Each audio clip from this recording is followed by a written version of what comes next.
in the figure above, segment AB, so that's AB, CD, and EF intersect at P. Well, we could see that. If R is equal to 90, so this is R degrees right over here. So the measure of this angle is 90 degrees, so that's a right angle. S is equal to 50, so this is a 50-degree angle right over here, so that is 50 degrees.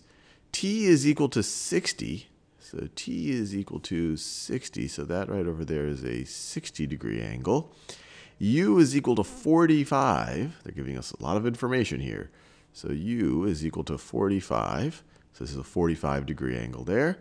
And W is equal to 50. So this right over here, I'm running out of colors. This right over here is a 50-degree angle.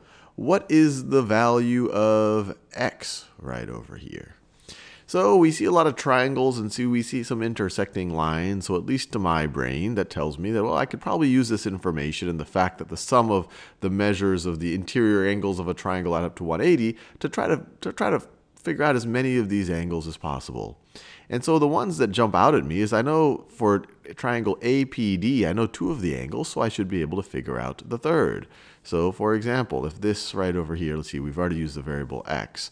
If we call, and I'm running out of colors, if we call this angle y degrees, we know that y plus 45 plus 50 plus 50 is going to be equal to 180. The measures of these angles should add up to 180 degrees. And so let's see, we have y plus 95 is equal to 180. And then we could subtract 95 from both sides. Subtract 95 from both sides. And we are left with, I'll write the slightly lighter y so that you could see it. We are left with y is equal to 180 minus 95. Let's see, 180 minus 90 would be 90, so another 5, so it would be 85. So y is equal to 85. Now that gets us someplace. So the measure of this angle right over here is 85 degrees. Now, if this is 85 degrees, and my brain is just trying to figure out, like, what else do we immediately know?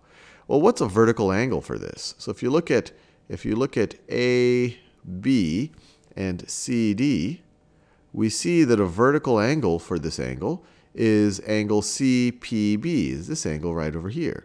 So this one is also going to be an 85-degree angle. And I just wrote that down just because it jumps out at me that it might be useful for eventually figuring out what this angle is, which might eventually allow us to figure out what x is. Now let's go to triangle PBF. Well, same exact logic. This angle plus 50 plus 60 is going to be equal to 180.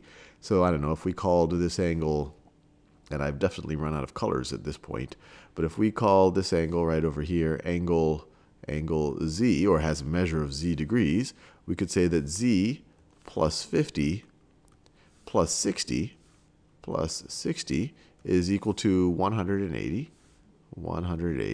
And if we subtract 50 and 60 from both sides, so that's the equivalent of subtracting, well, I'll just do it like that, minus 50 minus 60 from both sides, we are left with z is equal to, let's see, 180 minus 50 is 130, minus 60 is 70.